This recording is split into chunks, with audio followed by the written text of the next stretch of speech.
All right, today we are jumping headfirst into a real-life legal drama, and this one is pulled straight from a public court ruling. It's the story of one really determined homeowner, her homeowners association, and what started as a simple request but then spiraled into this massive legal battle over some very mysterious missing binders. I mean, seriously, how does that happen? How does a totally normal, routine request for some documents just completely blow up into a full-on court case? Well, that is the mystery we're going to unpack. It's a wild story about records, responsibility, and a hunt for evidence that just, poof, seems to have vanished into thin air. So let's set the scene. It all kicks off on April 12, 2013. We meet our main character, Miss Paula Nelson, a homeowner who sends a pretty standard form of request to her HOA to see some records. Sounds simple enough, right? Yeah, not so much. This is where the whole thing begins to go sideways. And bam! Right out of the gate, there's a problem. See, Miss Nelson didn't just want to look at the records. She specifically wanted copies sent to her over email.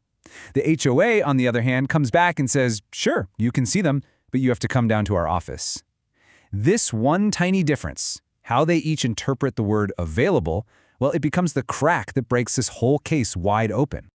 But you have to understand, for Ms. Nelson, this was not just about getting an email versus, having to drive to an office. Not at all.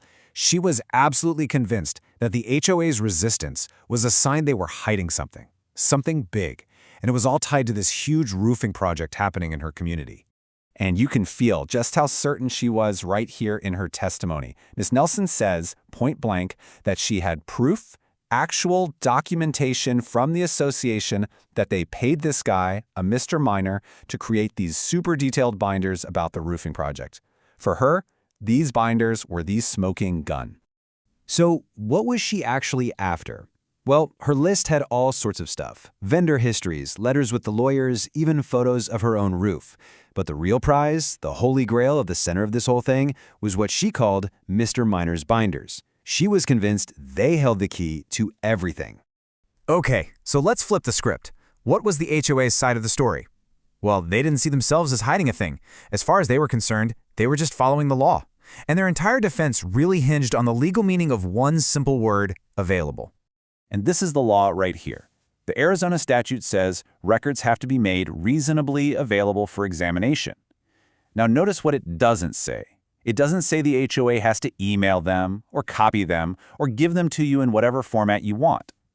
And that phrase, reasonably available, that is the legal battleground where this entire war was fought. So, from the HOA's point of view, it was black and white. They argued they did exactly what the law told them to do. They got back to her within that 10-day window, and they offered to make the documents available for her to come see in person. Case closed. As far as they were concerned, they'd done their legal duty. And that brings us to the actual hearing.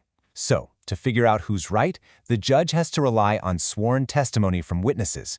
And this, my friends, is where the story takes another turn and gets even more mysterious as we start digging for clues in what people said under oath.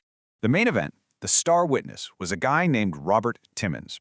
Now, he was the roofer from the company that did the whole construction project. And, crucially, he's the one who worked hand in hand with that now very mysterious Mr. Minor. And his testimony, right away, gives us a huge piece of the puzzle. Mr. Timmons confirms it. He says yes, hundreds of photographs are taken. So this tells us that the pictures Miss Nelson was so desperate to see, they did exist at one point. That's our first major clue. But then, a twist. Just because the photos existed doesn't mean the HOA ever actually got them. Timmons testified that, you know what, he didn't actually know if those pictures were ever handed over to the association. Suddenly, the trail starts to go a little cold.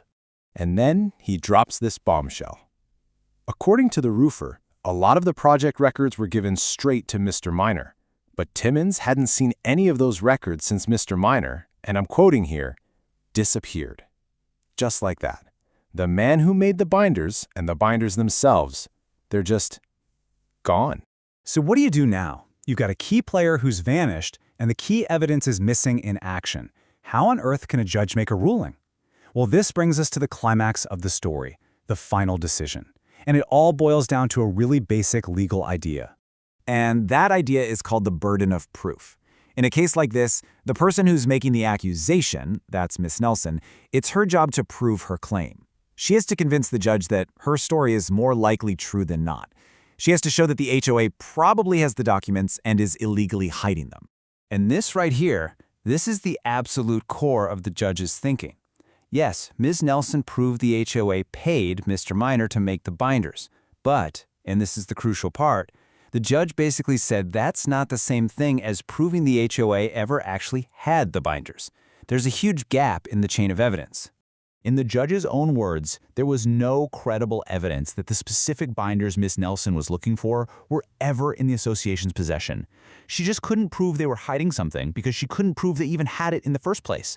And just like that, with that finding, the case was over. Ms. Nelson's petition was dismissed. After all of that, the back and forth, the letters, the testimony, her long hunt for the missing binders came to a dead end in court. But the story doesn't really end there, at least not for us. Because Ms. Nelson's case gives us some incredibly valuable real-world lessons for any homeowner who might find themselves in a similar spot.